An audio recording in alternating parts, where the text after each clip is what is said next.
Greetings viewers at home. So today we're going to be looking at company members and meetings. Why company meetings are important and how to conduct them. It's very important for companies to have meetings so that they're able to communicate things that are happening within the company. This session will help them to share ideas and be able to solve any problems that might have been encountered during the progression of the company. So for the meeting to be held, it cannot just happen haphazardly or be unstructured. It has to be a structured one, and for it to be structured, you need to have an agenda. So as the company, you form an agenda of the company.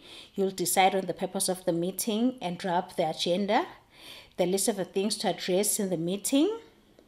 Subjects that can be included are a review of company performance, the planning of activities, the resolving of problems. So the agenda is usually available before the meeting so that people have a chance to prepare matters that they want to discuss during the meeting. So who will normally conduct the meeting? So the chairperson of the meeting is normally the general manager of the JA company. So the procedures of the meeting are as follows. He or she calls the meeting to order, that is the general manager.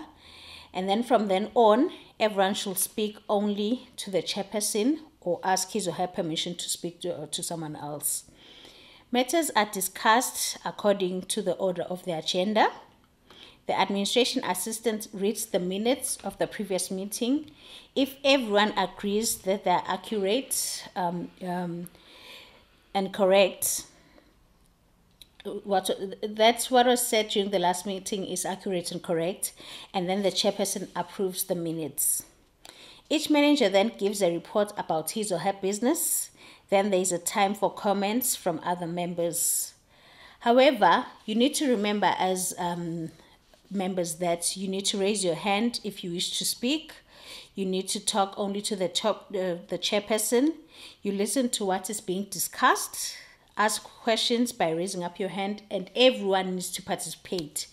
We don't want a scenario by some members are quiet, so they're not participating during the meeting.